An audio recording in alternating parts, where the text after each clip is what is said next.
Joining us now is Mr. Pablo Diaz. He's the CEO of a company called USA Solar Networks. They recently became a subsidiary of Solar Integrated Roofing Corporation, stock symbol SIRC. Pablo, welcome to the program. Hello, sir. Thank you. Appreciate it. Excited to be on. We're really glad to have you here. Tell us about USA Solar Networks. Definitely. So USA Solar Networks is really, it's 12 years of my brainchild that we put together, and it's a new dynamic business model in the industry.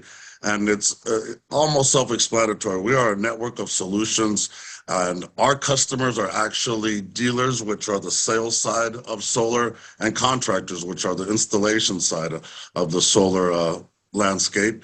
It's been modulating as it's evolving the solar space. So before, you used to have companies that had sales and construction under one platform, but now what has happened is it's intersected, which is to say sales companies specifically sell, and contractors install. And that's really what's happening on a national landscape.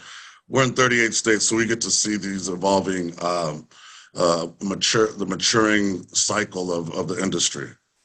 How is it different from one state to another? Oh man, solar is very regional. And when I say regional, it's not only different on a state basis, it's different on a city basis. So as an example, in Phoenix, where I'm located now, there's 3 large utility companies, and each one has its own solar program. So while net metering might be a federal national necessity, each utility company inside of the net metering mandates has their own solar programs.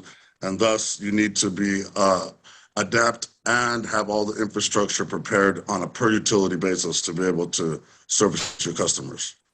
So as you said, you deal with dealers, you deal with installers. How do you function basically as a middle person? Let's say we're the developer. And really, I akin it to a condo developer. We bring the opportunity through our sales side of our network. We source all of the material for the projects. We bring in the capital. We're the national guarantor, and to do the installations, we have a network of solutions in 38 states where our licensed contractors do the installations. So we're the entire infrastructure.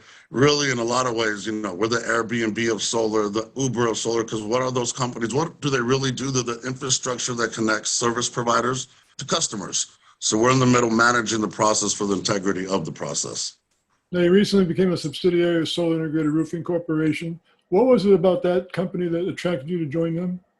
So I've been watching them for a few years now. I've been in the capital markets for a few years also, and they were doing every acquisition, literally, that I would advise or counsel anybody that wanted to create an ecosystem. And when I want to really dig into this ecosystem of alternative energy solutions, genuinely, they have everything that a customer would need, from EV charging station solutions to battery solutions to solar solutions.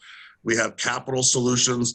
This ecosystem that Dave Massey, kudos to him, created, and his acquisitions, his accretive acquisitions, created a scenario where there's 13 companies here, and we can sit down and as we are doing our consolidation amongst our acquisitions, we find new revenue streams.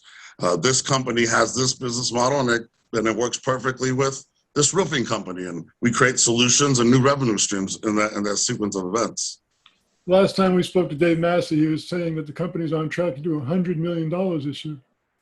Absolutely. We actually just ran a press release.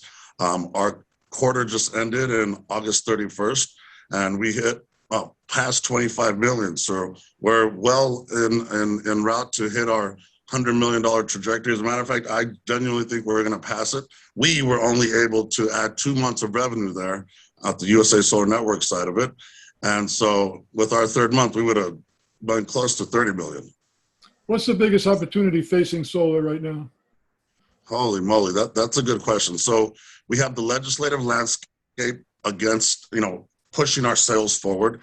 We have a world agenda through the Paris Accord agreements where, the whole context of that agreement is to lower the carbon footprint. And solar is the most prolific methodology available to lower the carbon footprint. So the tides of really new technologies coming in to replace old technology being fossil fuels are being replaced by alternative energy, and the economics.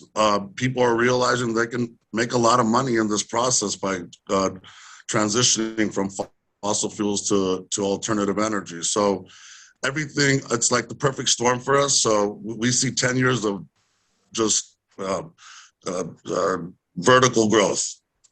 Well, you know, the customer is benefiting as well because, especially in areas like Southern California and Phoenix, where you are, $600, $700 for a monthly electricity bill in the summertime is not unusual. Oh, it's ridiculous. I mean, I live it in my own home. So absolutely. The economics have caught up in such a way that you're seeing just six-figure savings for customers. On top of that, while we're also going through extreme climate change realities, as an example, I was just in New York City doing a NASDAQ interview. The next day I left, there was a deluge of water from Hurricane Irma that, you know, drowned out cities and part of New York City, New York State. So I was in New Orleans yesterday. I just left when another tropical storm hit. I'm getting lucky and missing these events, but it's really putting a strain on the infrastructure and the grid. And when you have solar, you couple it with the battery, well, you're gonna have electricity regardless of the events that occur on the grid. So not on top of the economic savings, it's safety, it's security. We need electricity. What are you predicting for the industry, say, in 2022? Oh my goodness, continued growth. As our economy starts to pick up and come out of the year that we lost in 2020, people are looking for the economy is changing in a way too that they're looking for security. This security is created, as I just mentioned, in realities where we're going to have electricity for customers regardless of what's going on the climate, on the grid, and that type of reality. It's just, again, horizontal growth. And analysts are seeing it worldwide, and especially here in the US with the administration that we have in place. And I would like to add that the markets are, you know, they're seeing our consolidation at the SIRC level, at the SIRC level. Our market cap has increased, I believe, 50% in the last 2 weeks. You're absolutely right. Now, what are the biggest challenges facing you, do you think? So there's a few, but really a lot of the times, Don, it's going to be that people don't believe that all of the benefits that we share are real. So it's creating that credibility, and being that we're publicly traded and we have thousands of shareholders and our market cap keeps increasing, it adds that credibility factor and helps us get that message across. So getting the message out, continued. We do have old money, which is fossil fuels, still fighting the industry, and they're going to continue to fight it. But the smart old money is actually started investing in alternative energies. So we have some upwinds, but significantly more benefit behind what the product we're bringing to the industry. USA Solar Networks, a new subsidiary of Solar Integrated Roofing Corporation, SIRC is their stock symbol. Pablo, fantastic interview. Thanks so much for joining us. Thank you, sir. Appreciate you seeing you again.